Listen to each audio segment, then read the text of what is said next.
Hey guys, this is E10 Sun from SunBros. Today I'm really excited to be bringing you guys this brand new video, but before we get started with that, I want to make sure I remind you guys on how to get entered in for a chance to win our guaranteed skin giveaways that we do every Sunday night during our 1-hour question and answer live stream. All you gotta do is make sure you're subscribed to the channel, give the video a thumbs up, and comment below with your in-game name and which skin you'd like to receive on either the NA or EU servers under 700 vouchers. And remember, the more videos that you do this with that are uploaded each week, the higher chance you have to win. Alright guys, let's go ahead and get started with this Alice how to build video. I'm really excited about this one because, as you guys know, I ranked Alice as the #1 support in the game in my top 5 supports video. So I really believe in Alice as a hero. I believe she's extremely strong and potent and a big time game changer in Arena Valor. So I'm excited to show you guys a build that will make you guys very viable and very strong at using the best support in all of Arena Valor. Okay, so we're going to be just going over her abilities as we always do. We're going to start in the hero screen. We're going to go over her abilities and figure out a little bit about what makes Alice who she is, what makes her tick, what makes her so strong, so we can best figure out how to build her to accentuate and to empower those abilities. Alright, her passive is Trot. Using abilities increases movement speed by 20% for 1 second. It's pretty straightforward. Her first ability is Sunshine. Alice unleashes the power of the sun, dealing magic damage and stunning enemies. As you guys can see, it starts off at level 9 cooldown at level 1, and then it goes to 6 second cooldown at level 6. Alice's second ability is Friendship. Alice creates shield for herself and nearby allied heroes that absorbs damage. Excuse me, and increases their movement speed by 30% for 2 seconds. So the cooldown starts at 14 seconds for this one and goes up to 8. Now the shield is nice to have, but it isn't, I mean, it's nice to have to kind of save people's lives, but the really important part of this ability, I think, is the movement speed. Giving somebody 30% movement speed, whether they're trying to retreat and get out of danger or they're trying to engage and get into the thick of things, 30% is a lot to have, and it's extremely useful. The shield is never really going to get big enough to be, you know, the end-all, be-all game changer that's going to, you know, it could save some people's lives, but it isn't going to, you know, tip the scales as much as the movement speed will, I think.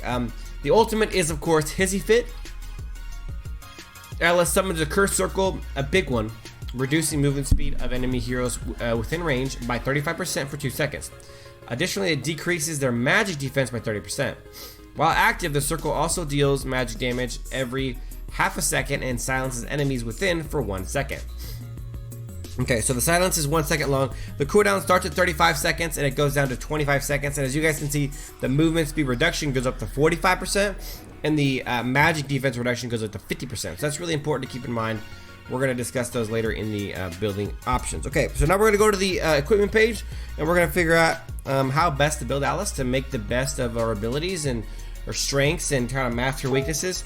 Now, the one thing that I do think about Alice is that, of course, even though we made a video, the Can It Jungle Alice video, we played her in a marksman type of a role. We did indeed see that, you know, she's capable of a lot of things, but her best place to be played, of course, bar none, is going to be in the support role. And I'm telling you guys, the best way to build her is in a off-tank role, as an off-tank support. Building her all magic damage doesn't make sense. Even if you go full magic damage, the amount of damage she outputs isn't worthwhile. I'd much rather have Alice stay alive for a lot longer in fights to be able to throw out those that shield movement speed buff, to throw out stuns, and to throw out her ridiculous ultimate, which is one of the best game-changing abilities in the game. Alright, so the first thing we're going to do with Alice is build our first defensive item, and this one is going to be, it could be anything, but the first item we're going to be building on Alice, of course, is going to be the Aegis, and for many reasons. Number one, cooldown reduction. 20% cooldown reduction is amazing. We want to get as much cooldown on Alice as we possibly can, because the whole point of Alice is to cast her abilities out. She doesn't do anything when her abilities are on cooldown.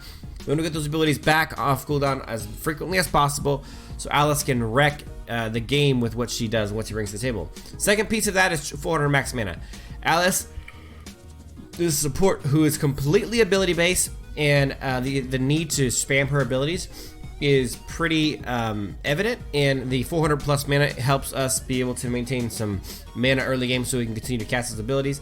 Of course, the 360 armor is nice. It's especially nice in bot lane because we're going to be going, our dragon side lane with the 2-man lane, because we're going to be going against the enemy marksman who's going to be trying to kill us, and more armor means less damage taken from them.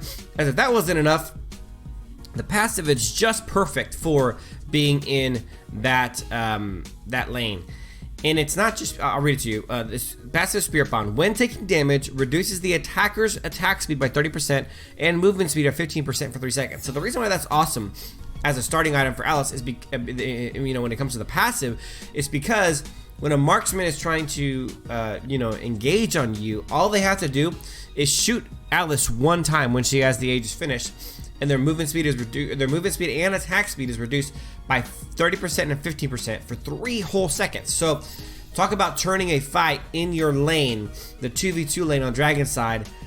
This is an item that can definitely get that done. Even if your marksman gets killed in the process and they're trying to finish you off, you become significantly harder to kill with this passive, and of course with the additional armor and cooldown reduction, all that stuff that you need.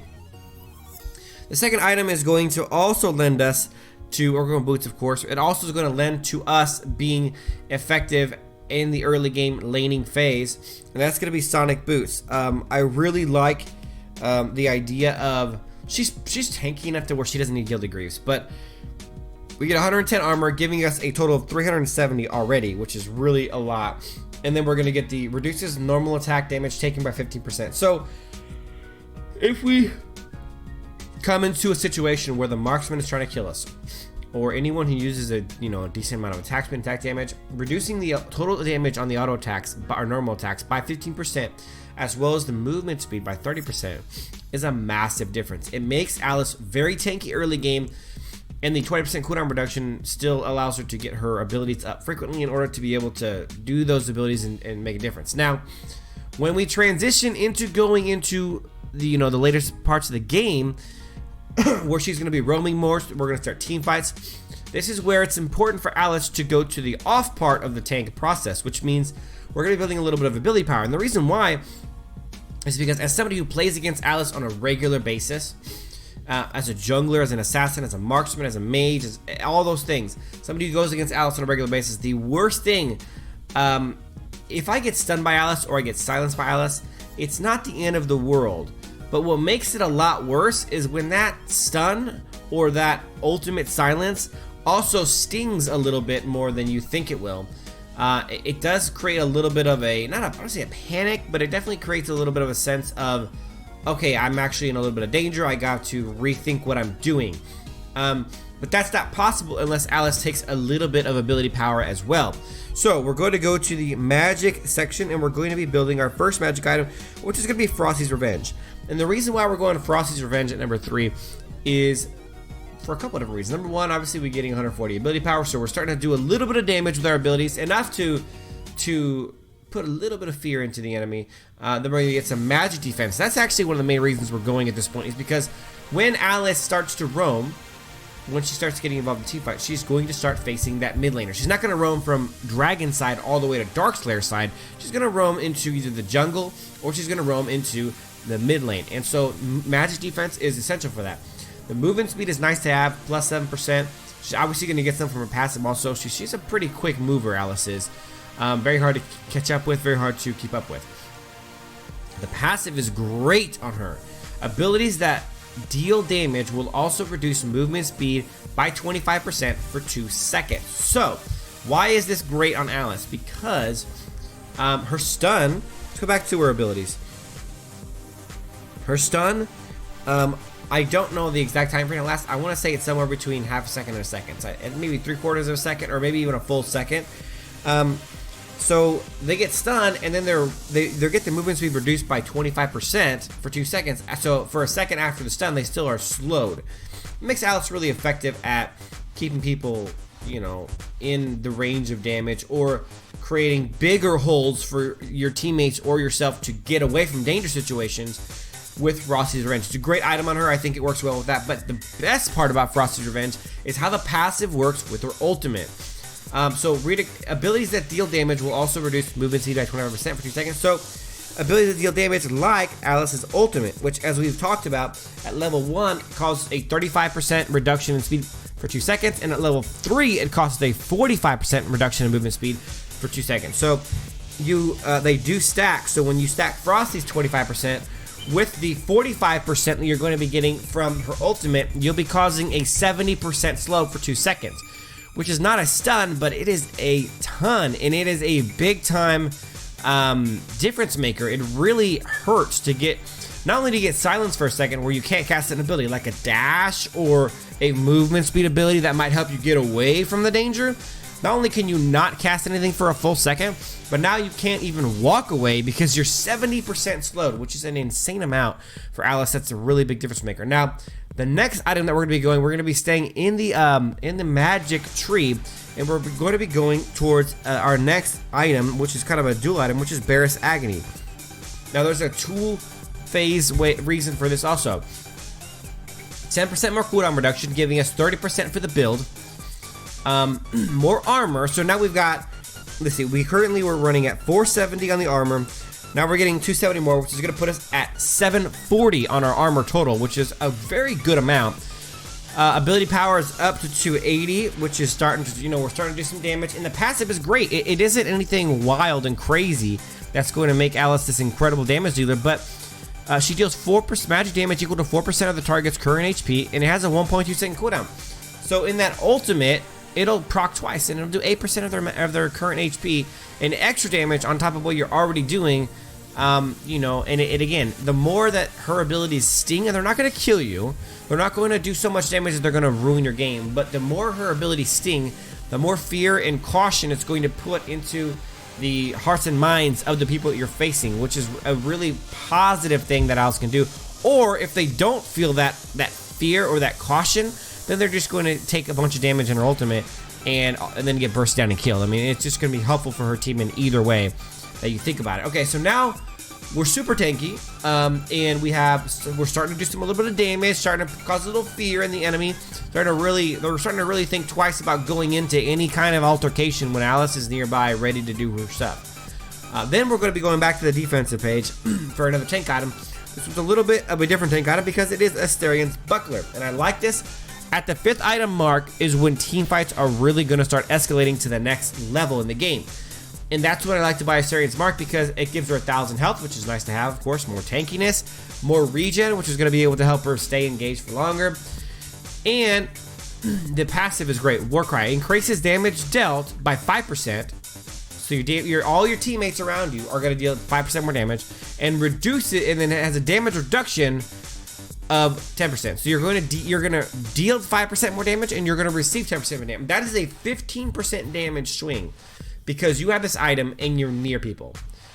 I'm telling you guys that this item on supports is pretty much a must-have most of the time, and it's very situational on who, but this is such a great support item. A 15% damage swing in a team fight is massive. The damage swing in Darkslayer is a little bit more than that, and it's the end of the world. Like Darkslayer buff, please don't fight. Don't get into a team fight if the other team has Darkslayer buff. This is essentially a Darkslayer buff. Now you combine Darkslayer buff with this, and you're talking about a massive damage swing. So Asterian's Buckler is perfect for this exact moment in time. And then for the last item, we're going to be sticking in the defense section, because we want to make her more tank than off tank, or more tank than, more than ability power, but we still want to remain tanky. We want to be able to survive as long as humanly possible in team fights, so that we continue to throw our shields, our movement speed buffs, our stuns, and of course our ultimate. So the next item we're going to be going is going to be Medallion of Troy. And the reason why is because we do need more magic defense. We're in a world where we play a lot of times against 2 mages, maybe even 3 people who do magic damage. If the other team has a mid laner mage, a mage assassin in the jungle, and then a mage support like an Alice or a Pura or a Shagnar, they could have 2 to 3 easily. So I like going more magic defense. You get 10% more cooldown reduction, which puts you at a full 40%. 1,000 maximum HP, which gives you just more health, more tankiness, and then the ability to use shield. So you're already going to get a shield from her second ability. Now you're getting a second shield that absorbs damage every 18 seconds. So we're really just making Alice as super tanky as possible while giving her some damage and while giving her 40% cooldown reduction. And that is the build that I would absolutely suggest for you to be able to take advantage of being an Alice support. This isn't going to get you kills. It's not going to get you, but what it is going to get you, it's going to get you a ton of assists because you're going to be able to do your abilities more frequently, and it's going to get you very few deaths. A good Alice should have 0 to 3 deaths, and then, you know, a solid amount of assists, enough to be in the 70 percentile of kill participation. It's kind of ideal for Alice's stats at the end of a game, and kind of a good gauge for if you're playing Alice well. Now, I did, of course, make you guys a second build for you guys because, you know, I like to do that. And this one is going to be still, I consider it still an off-tank build, but I'm going to consider it more of a damage off-tank build. I absolutely 100% believe this is the best way to build and play Alice with a very heavy tank off-tank build. But if you were looking for an alternative, this would be it. I'm going to break it down for you real quick. This is still as one tank item, and then 4 items in the magic section that all give you tankiness. So, first item is Orb of the Magi. It gives you 10% cooldown reduction, 140 ability power. It's going to give you up to 260 ability power after the passive, which is going to give you 10 stacks of ability power and HP in 5 minutes. So you're going to get to 260 ability power, 1100 health, 10% cooldown reduction, and a great secondary passive that gives you 20% of your HP and mana every time you gain a level, which is just gonna help you sustain, to help you keep out in there in the fights, keep you in the in the lane longer, so you can level up faster, get gold faster, etc. So Orb of the Magi is item number 1. Item number 2 is going to be same Sonic Boots. We want to be tanky against those marksmen in that lane. Item number 3, the Aegis, same exact reasons as before. But we're going to do we're at 30% cooldown reduction, same exact other things. Frosty's, same thing. Barris, same thing. So now we're running a lot of the same things. We're just flipping around the order, and we're flipping around and we're giving it more damage because we're getting our number 1 item, which is Orb of the Magi, which is going to be really solid to deal a little more damage. And then our final item is going to be Soaring Aura, which gets 140 ability power, another 1050 on the health, which is solid. And then we're going to get the passive, reduces magic defense of enemies within 800 units by 75, plus 5 per level. So between our ultimate, which reduces the magic defense by 50%, plus this, which is going to reduce it by 75, and then after 15 levels is going to reduce it by another 75, we're going to looking at 150. Pretty solid. I really like that a lot. This is your more damage side build. Now, I do want to go over something on both these builds that I think is very, very, very important. The 6th item is 100% situational. Soaring Aura. Now, I'm going to go back to the original build. The 6th item is very situational. If they only have 1 magic damage dealer, then do not take Medallion of Troy. Not a good item. I'm going to give you guys 5 items that I think are potentially great on her at the end of the game, depending on the situation you're in. Number 1, Medallion of Troy, if they have a lot of magic damage. Okay, number 2 is going to be Soaring Aura. If you have a mage in the jungle and a mage mid, then Soaring Aura is a great item. Every time somebody gets hit by your ultimate and you're nearby, they're gonna have virtually no magic defense. It's nuts how incredible she can do that skill of just reducing everything. The 3rd item is gonna be Tome of Reaper. Alice is the perfect person to carry an item like Tome of Reaper. If you're playing against an enemy team that either A, has a really high lifesteal hero, like a Morin, or like a Kilgroth, or somebody who's stealing a ton of health, or even like a marksman who has 25+% lifesteal, and you want to reduce that, this is the item for you. On dealing damage, reduces target's HP regeneration by 50% for 1.5 seconds. If this is triggered by normal attacks, the duration is increased to 3 seconds. Now, that means that if you hit them with your ultimate, which is a massive circle, hard to miss, they get 1.5 seconds of less regeneration. That will be the difference between life and death for somebody who plays a hero with a lot of lifesteal, guaranteed. Now, if you just happen to be in a fight and you just throw an auto attack at Kilgroth, or that marksman that's just regenerating health like crazy, like a Lubu or somebody like that, now you're reducing their health regen by 50% for 3 seconds, and it's just GG's. This is a great counter item to not just Lubu and Kilgroth and people who have a lot of natural lifesteal, but for heroes who build a lot of lifesteal also. I love that item, and I think Alice is the perfect person to deal out that damage. So now we've gotten We got Medina Troy. We have Tome of Reaper. We have Soaring Aura. The next item, situationally, is going to be back on the defense side, and it's going to be Ancestral Glory. If you're in a really intense game in which you think the next kill could be the deciding factor, or the next team fight will be the deciding factor between winner and loser, give Alice the opportunity to come back to life and cast her abilities all over again. It can be a big game changer on her. And I take this very frequently. I would take it very frequently on Alice if the situation called for it. That is 4 items, and the last item that I would consider taking on Alice, if you really, really want to deal some damage and remain somewhat tanky, is if you don't have a problem with the enemy team having 3 mage damage dealers, you know, the mage in mid, the mage assassin in the jungle, and the magic damage dealing support like Alice Pura or Shagnar, and you don't have a problem with a lifesteal maniac on the other team, then Tome of Reaper and Medina Troy are gone. And if you don't have a lot of mage damage on your team, then Soaring Aura is gone. So the item that I would recommend taking is actually just Holy of Holies. Give her a little more damage while having 1400 more HP. I mean, it's not the ideal item for her, but in the right circumstances, it can be fine. Her stuff will deal even more damage. She'll have even more health. I think that is viable at certain points in certain situations. And I believe that's 4, right? We have Ancestral Glory. So that's 5. Those are the 5 items that I would definitely consider taking last, 6th, depending on situation. I kind of gave you guys some idea of what situations those are. But those are the 2 builds that we're gonna roll with. This is the build, and then we're gonna go and show you Arcana. The Arcana for Alice is going to be pretty simple. We're gonna think through this a little bit. Okay, so you're going to be looking at getting,